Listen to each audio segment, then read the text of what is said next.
equation of fighting for justice. But also, we need to, when we're talking about case backlog, we also need to connect it to the connected authorities. You look at, you bring in prisons, you bring in police. Now, the whole idea of, going through all these three, authorities to get to justice will delay you as a person who is seeking for justice. Now, you find that some of these courts you go to, even when you have representation, they are priorities. They are priorities. There are cases they will prioritize. And maybe that's how they do it in court. But the moment you start prioritizing cases, that's when you're also inviting in the issue of backlog. Because some of the cases are going to be on pending and pending and pending with little attention. And also, guess what? The money matters there. And you cannot take out the issue of corruption.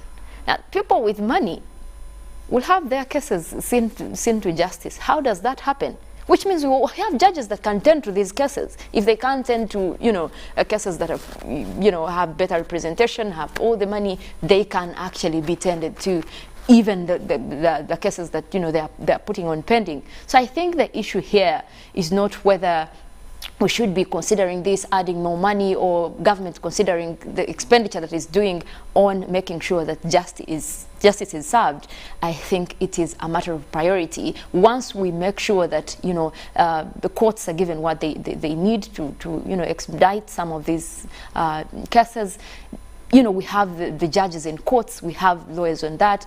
It should be done as easy. But once we take in the issue of this is a government thing, there is corruption, everyone in their offices will always have a challenge. And they're also, obviously, the courts are going to complain, we don't have this, we don't have this. This is why we're not working at the pace we should. But I say we can do better. Looking at those numbers, it's just 50%. There is room for improvement, and we still expect that. About room for improvement, this is where I want to bring in Felix. Of course, we know that this is a fact. Judiciary is understaffed. If we look at a ratio of 1 judge per case is handled, you find that we're not doing very well at all. But another element that Mollen has brought in is the issue of corruption and selective justice in terms of prosecution. What moves fast away from the electoral cases that have a time frame when they should be dealt with? There are a number of cases. Let's look at, is it all about being relaxed? Is it not about meeting there? Because when you look at the Nyonyintono, the current Chief Justice, when he was taking oath, he said, now that I've come in office, my #1 priority is going to be to deal with case backlog, which maybe in one or the other he has tried, but not sufficiently enough. Clearly, my brother Robert and Mollen have not had very many court entangles. And the day you do, and you go to court for 7 years, that's when you know that actually 7 years, you're being speedy at that point. Courts only look at matters as presented to them. They don't add, they only add procedure and the law, but they deal with facts and the evidences. Now, how able do you have your witnesses and the facts straight? Most of the cases that take very long, you will be looking at probably land-related litigation, succession, intestate, or even testate, either way. But I will tell you as a matter of fact that the law cannot be applied like in a vacuum. It is only applicable to what is on ground. So the longevity that comes with judicial processes may not be the fault of the judiciary. But Felix, secondly, just a minute on that. When we look at what we have in prisons, you'll find that most of the people we have in prisons are remandees. They're not convicts. Yeah. And you know why? As I've told you, the judiciary or a judge or a judicial officer deals with facts as presented to them. And this is only coupled with investigation reports. So it is not a judge to investigate a matter. So if for example, a judge will remand someone because the state has not probably brought the necessary evidence. These things are, it's not that the judges are aware. And I know judicial officers is not in by the way, the most uncomfortable people with backlog are not you. It is the judge. I can tell you as a matter of fact, they would want to dispose most of this. We have had various conferences under JLOS, Law Society, even as scholars earlier on. They are the ones who are most comfortable. But let me say this also. The issue of what my sister is calling selective justice, it is legal for that some cases have precedent over others. That's a matter of fact. For example, even if I was to attend a court and civil matter, definitely criminal will take precedent because of the dire situation that comes with all these things. It is allowed. Again, but judges and judicial officers have discretion over cases they sit over to preside, and that's their discretion. They enjoy it. Depending, again, there are many things that determine expedition of a case. One, demeanor of the parties also. I saw one time the Honorable Justice Amusa Sekana exchanging with the counsel, Mabilizi. Now, that alone may create bias. Even there's so many things that happen in a case. It's not just about these are it's not like judicial officers are robots that you come. So demeanor matters, accuracy matters, knowledge of the law matters, all these things. But for me, Robert, lastly, to comment about this whole thing of the judiciary. As a matter of fact, the judiciary is underfunded. That's why it is understaffed, and that's why you people say it is underperforming. So it works backward.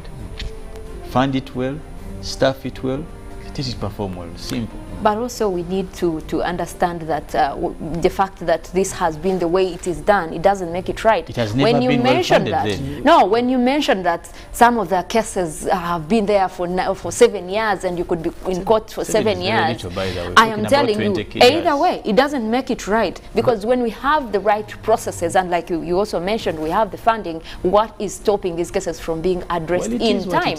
And also when you talk about, the fact that it's legal to prioritize some cases, yes. I want to tell you that some of this is even misused, because the fact that it is legal, they will do it and favor even the ones that do not fit the criteria. So I think Mollen, that at this point we can never rule out corruption in the judiciary, and of course its effect that sometimes such incidents could happen.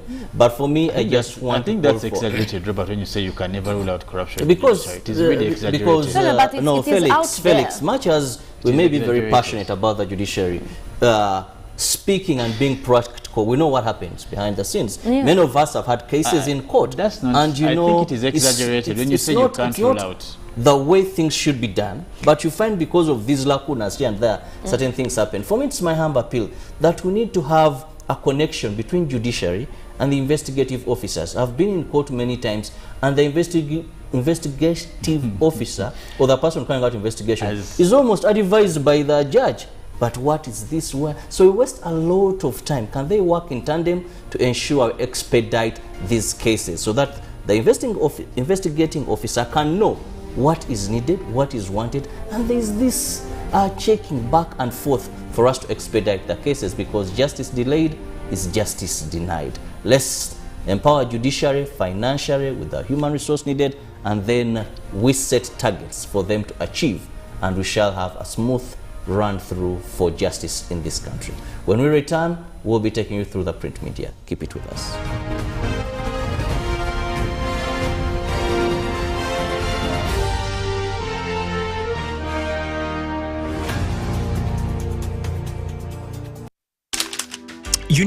You could just buy a new smartphone from anywhere in Uganda.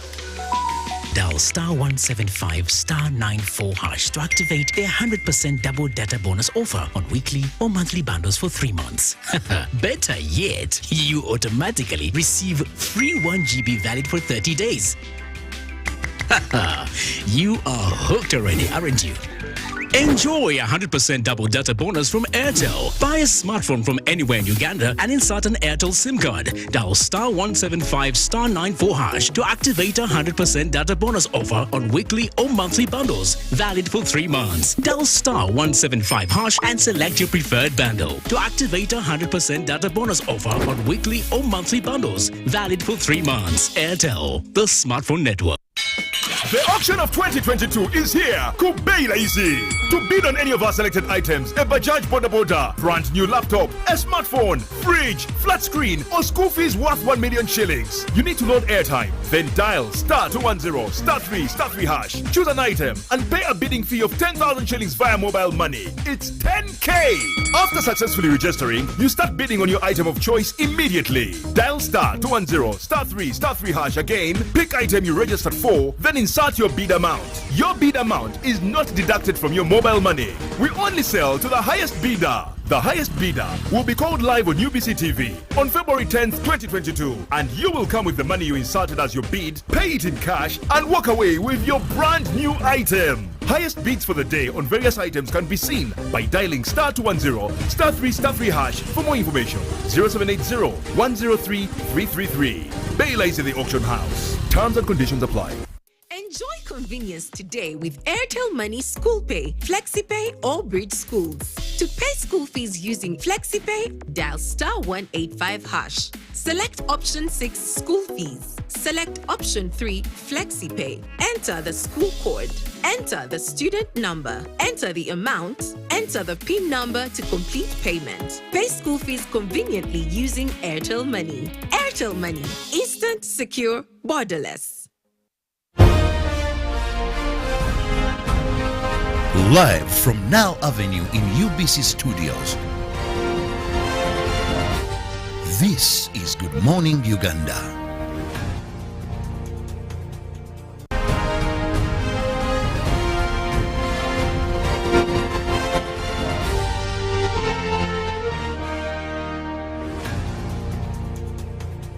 Keeping you informed with what is trending, that is what we do every morning.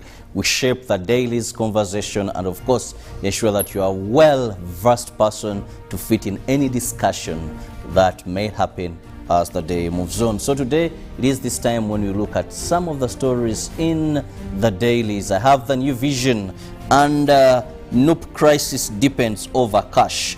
Members of Parliament, Secretarial lock horns, that is the National Unity Platform. Electoral Commission faces eviction, that is the Electoral Commission faces eviction over their current office after they overstayed the period given to them to vacate, that is the place. New curriculum focuses or emphasizes skills and injured traffic cop's leg amputated. The New Vision also gives you more regarding the Liberation Day, where senior citizens here have so much. There are catalysts for transformation in the New Vision. Then lawyers in court over school fees regulation, and international media visits head of state. Now, of course, in Daily Monitor, why we have no fuel in reserves. Well, KCCA evicts vendors from streets and a traffic police officer shot by soldiers loses leg. Wow, sad. Lira chief bans women from co-driver seats. Hey! Lira chief bans women from co-driver seats. Of course, the enough accidents. I love this chief. Mengo names Miloland Committee and painter Henry Mzili Janet remodeling house into a home. Wow, we won't have to fight for that seat. Now, of course, from the archives today, we see Kabaka Mutesa II arriving for the celebrations of Uganda independence at the Ruchiko building in Kampala. That is in 1962. Now, Chiwanuka confirmed Chief Justice. That was in 1972. And Indira Gandhi becomes India's PM. In the New Vision, parenting, how can I prevent my 15-year-old from loitering? Some of these Felix has immediate answers. We found condoms in our 14-year-old daughter's room. Hey! Hey! So a parent here needs guidance on that issue. Let me move to the COVID-19 tracker this morning. Where we have new confirmed cases, 257. Positivity rate slowly going down because we have today is 4.4%, and new death, 13 persons have succumbed to COVID-19 in Uganda. Total death registered in our country due to COVID-19, 3,404. 37. Today in history, it was on this date, the year 2004, when UPDF killed Kony rebel commander, and on the same date, the year 1783, William Pitt becomes Britain's youngest prime minister. But another interesting story in the New Vision today is Uganda warns of another invasion of deadly locusts.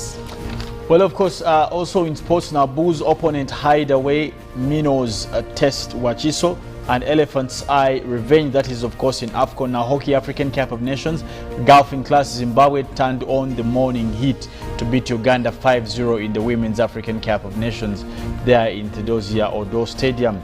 And of course, also Zimbabwe pressing masterclass drains Uganda, and safety first ahead of Rukari Lake Mboro Mbarara rally. Of course, also speaking about sports now, we do remind you that we did commit to bring you all the games, the 52 games of AFCON, and so far we have done that. Now we do remind you to always watch, of course, UBC for any updates, anything to do with AFCON. Just tune into the Uganda Broadcasting Corporation, of course, with our sister television networks, that is Star TV, U24, Magic, and of course with our 11 radio stations. And just to mention but a few, that is Magic, UBC, and of course also Butebo and Red, UBC Red as well. Back to the New Vision sport, we have Abaka is so sharp.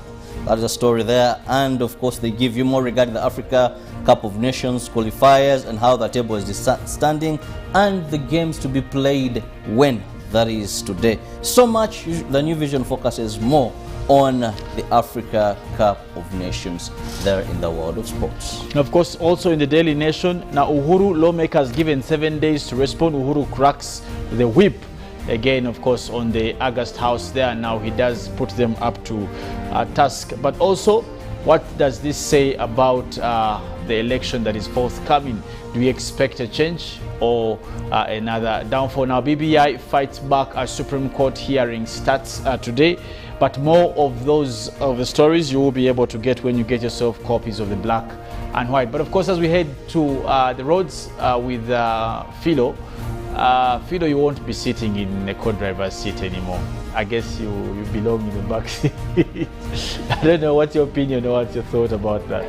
I am really trying to understand why you're finding so much happiness in this. I don't know. Do you have you had a bad experience with a female in a co-driver's seat? What exactly is it that they do that really gets you off the road, that really takes your concentration away from the road? I have an issue all the time. No. Because they are telling you,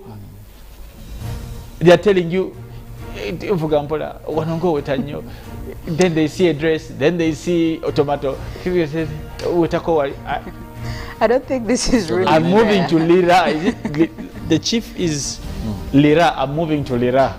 I'm moving to Lira. And with those skimpy dresses also sitting in the co-driver's seat. Okay, well. Many times they have become a problem. You see, Uncle Bob equally has a problem. So, Chief, you give someone a lift. Lira, we thank you so much. Naked when they sit.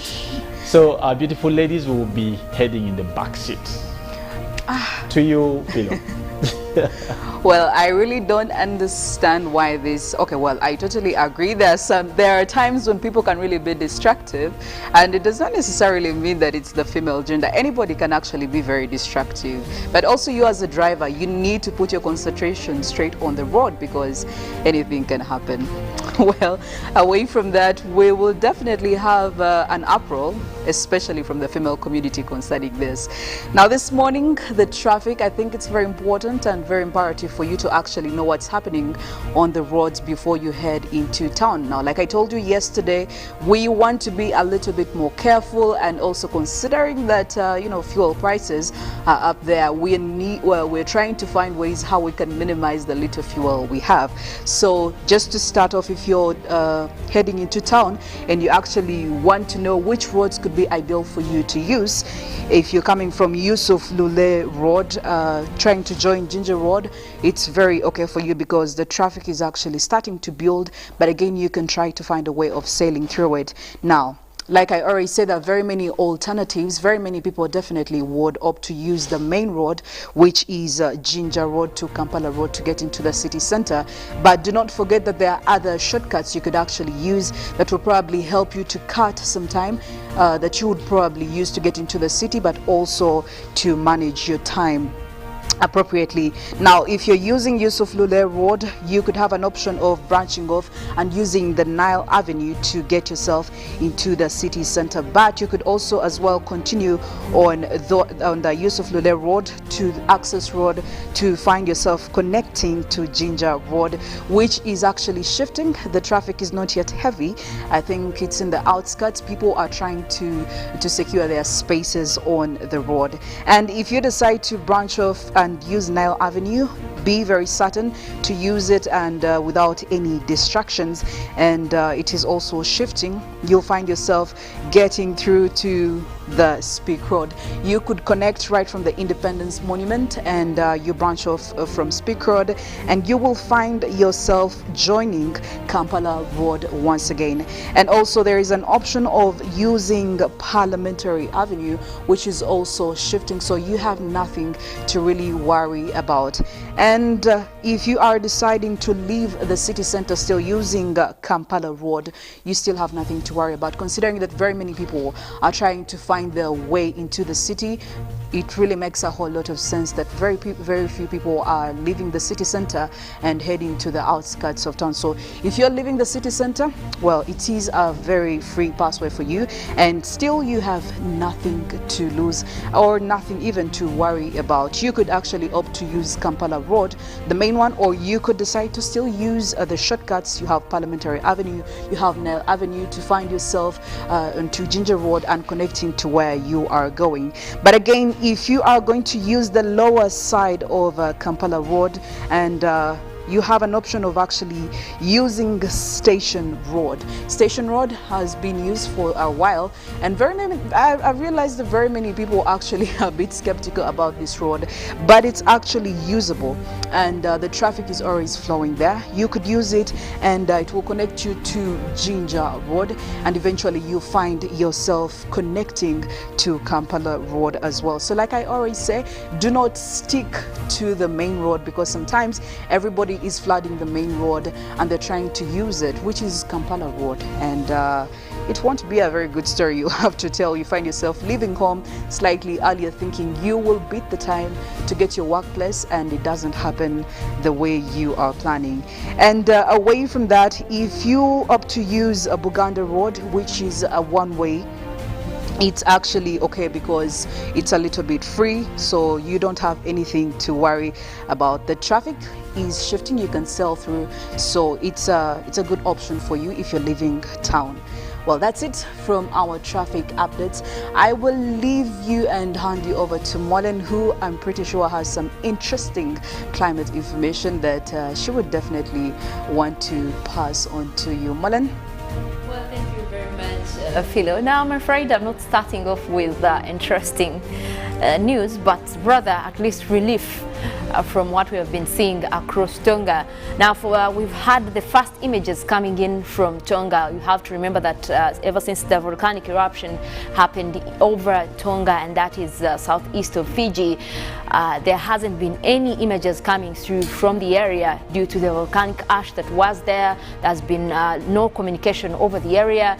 Now, the New Zealand Defence Forces did go through yesterday and captured the first images that are coming through from Tonga. Now, also what we have been seeing from the satellites were not indicating really what is on ground, but the defense, the military did bring out more images that are indicating the damage over Tonga. And whatever is coming through right now, at least we can see there is a little bit of green, so some areas were not as bad as we had anticipated. However, there is a lot of destruction when it comes to some of the structures and all the waters that swept through the entire area. Now, most of the villages were mostly affected are those that were close to the center of the volcanic eruption. Now, we have to remember that the eruption was under the water, and that triggered a tsunami. Now, when you talk about tsunami, you're looking at a scenario where much of all this water is coming from the sea flowing to the island. And also not to mention that when this is happening, then the ash that comes from deep down within the sea still goes into the atmosphere. And right there, what you're seeing is the first image that is coming through from Tonga, indicating the damage that has so far been done.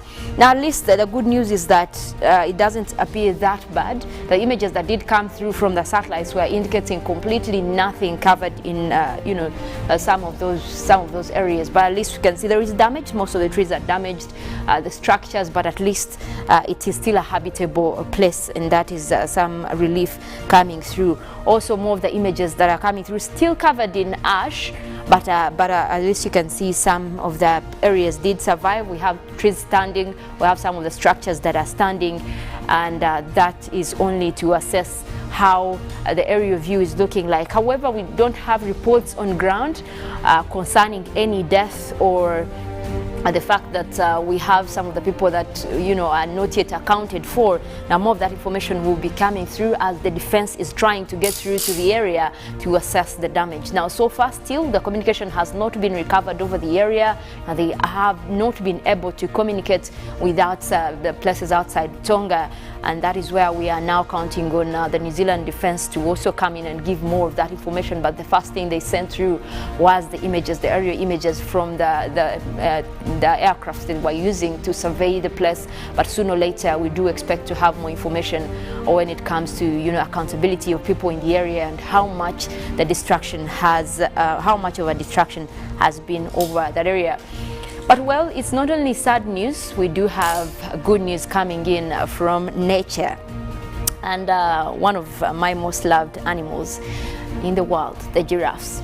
Now, there has been a study that has been going on, and mostly on the African continent, and this has now indicated that we have a 20% rise in also giraffe species. Now, giraffes were apparently, at first, they were thought to have only one species, but now science, the scientific study that is coming through shows that we have 4 species of giraffes, and this is also good news that we are having more species coming through and also a rise. Now, this study was done to mostly across parts of Namibia, South Africa, and also East Africa.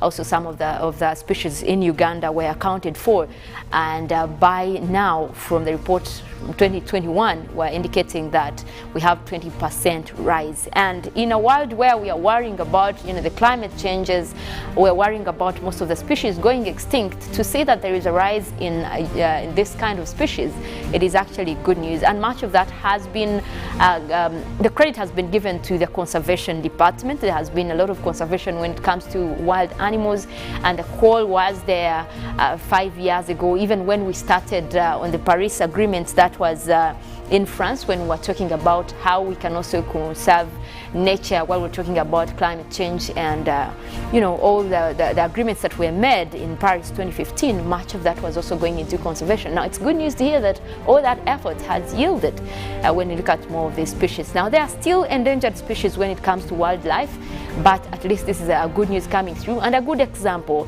that can be taken through by other conservation places to make sure that we preserve some of this. Now, imagine a world without giraffes, imagine a world without wild animals and all that attributed to climate change. But when we do have conservation in place, we will be hearing more of this good news. And also, yes, away from that, the good news that is happening across the country in terms of weather, we did not wake up to mostly rainy conditions like we did yesterday.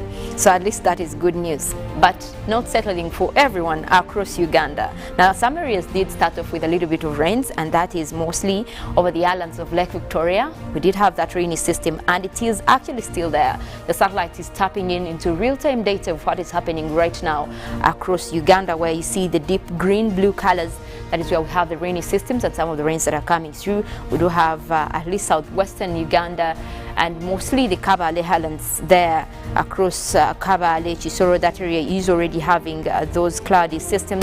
and meaning that we will be having a little bit of rains over that area as the day progresses. Now also you look at those blue colors that are moving in towards midwestern Uganda and also parts of central Mubende, towards Hoima, Fort Poto as well, developing those cloudy conditions.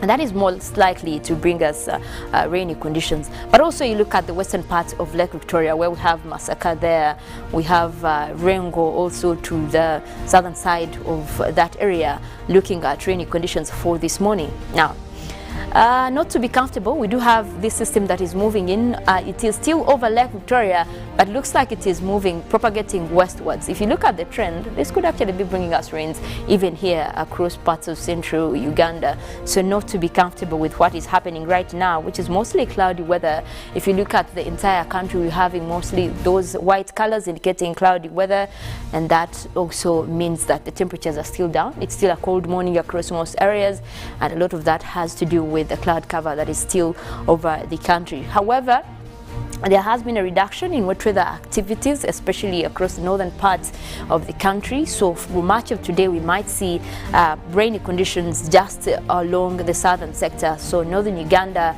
it might not be a rainy day again.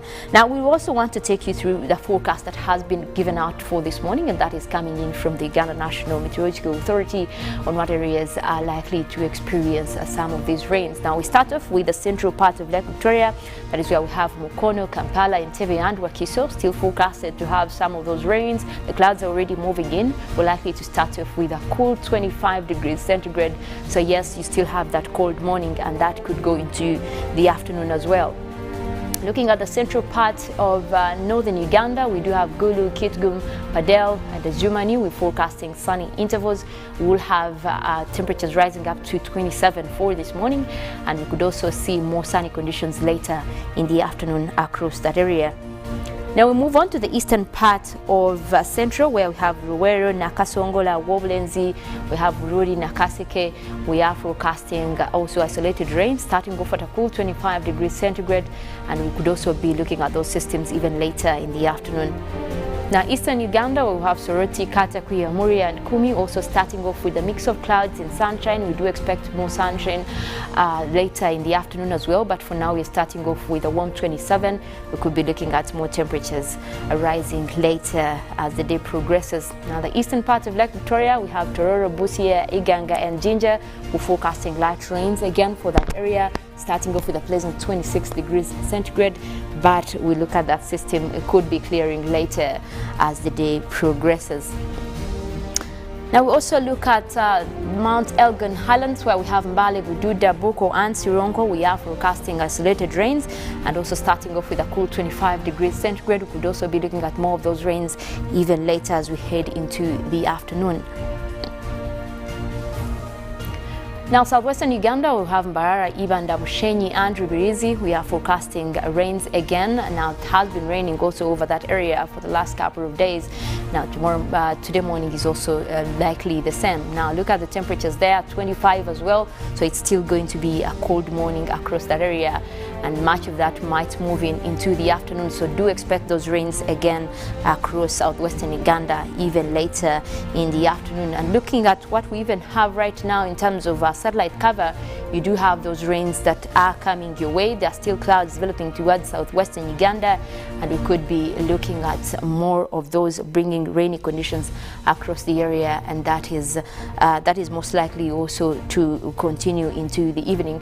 But much of what we have right now, most places across the country, dealing with a mist of clouds and sunshine, mostly cloudy along the Lake Victoria Basin, and that is what is likely to bring in those rains that are in the forecast, and also still considering that the clouds are the ones keeping these temperatures a little bit down. So we might have to still deal with those cold conditions. So too soon to take off that warm jacket, hang around with it at least for today. But we're likely to have some of those wet conditions reduced, by the way, as we head into Friday and weekend. So in case you have plans for the weekend, at least you can be assured that we will have less rains, and maybe by then we'll have temperatures warming up, so we don't have to deal with those cold mornings again. Well, I will leave you at that in terms of weather. We do have Good Morning Uganda agenda coming up. Robert will be here to take you through that. And also remember that we do have sports highlights and also Good Morning Uganda agenda. Good Morning Uganda Extra will be here with Jagenda Semakula. My name is Mollen, Kenyena. I want to wish you a wonderful morning.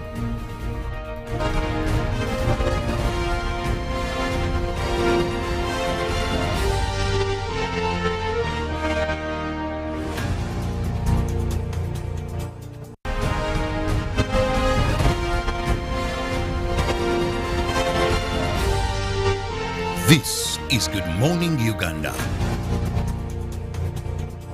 Raising voices. As a mother, my children depend on me to make this world a safer place for them.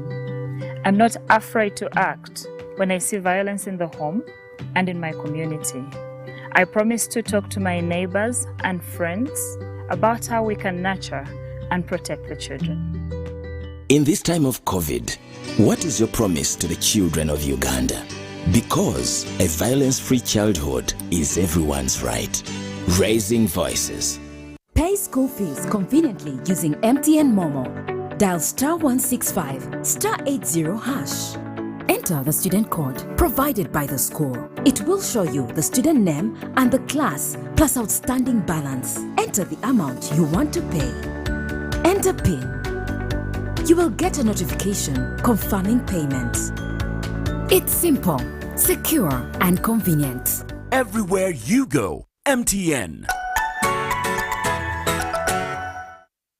Patriotism is a feeling of love, devotion, and the willingness to sacrifice for one's country. I say no to corruption because I put my country first. I choose peace over violence because I put my country first.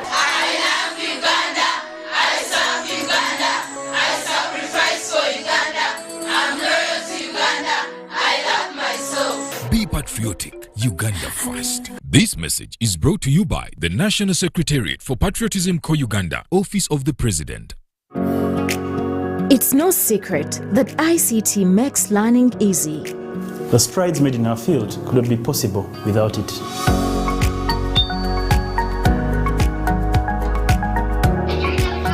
And now we can watch our favorite show.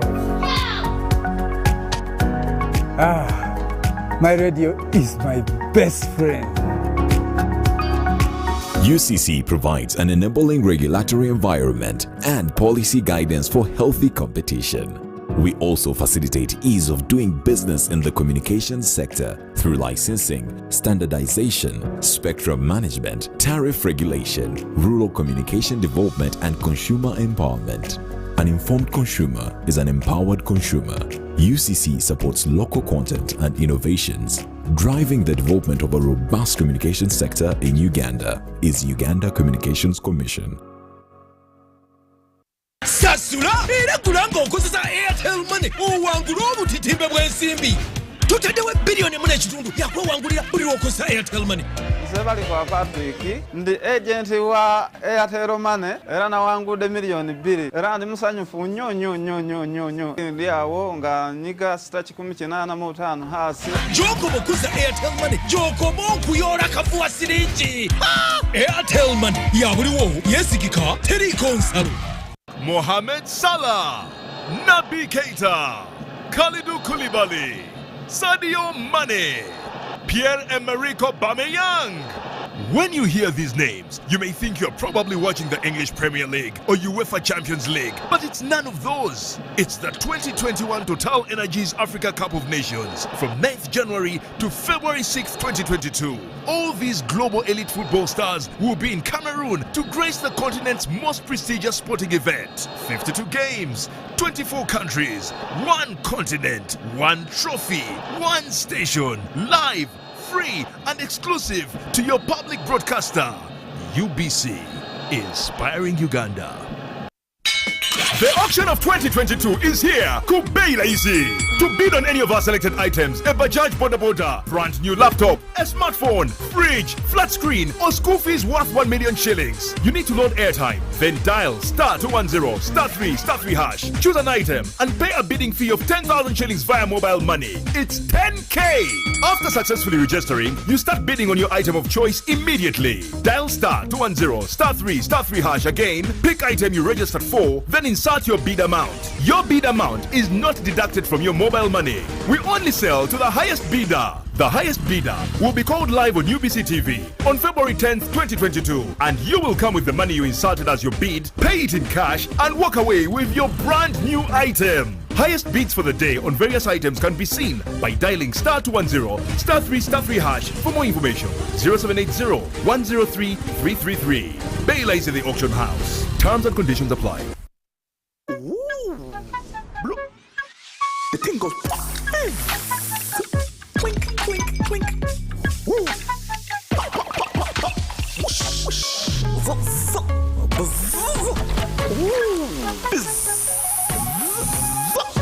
Grab an ice-cold bottle of Pepsi Max today and drink to your bold lifestyle. Enjoy maximum taste with no sugar. Now available at a shop near you.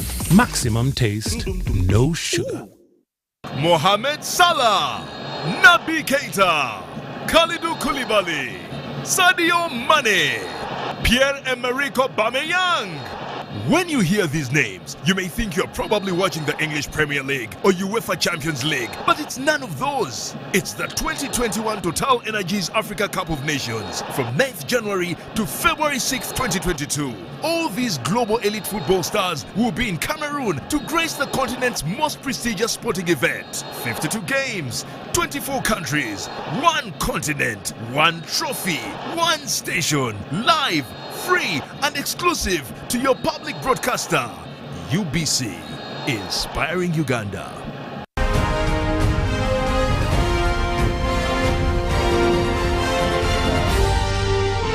This is Good Morning Uganda.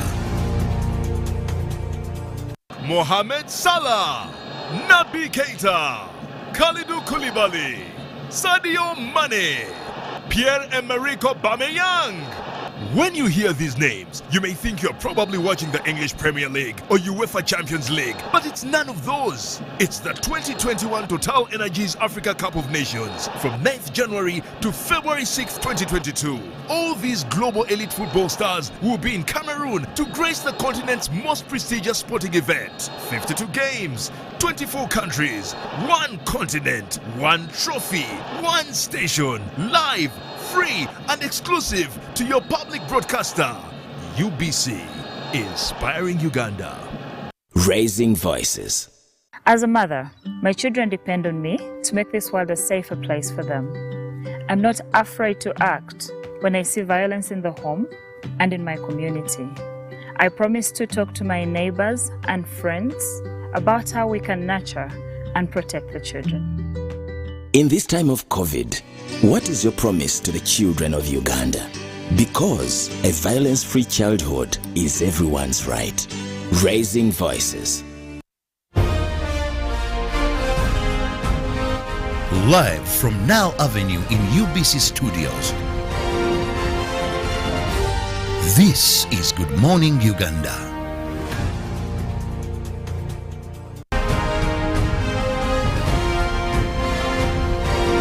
In case you're making movements, carry a cardigan, carry a sweater, anything, you never know. The power of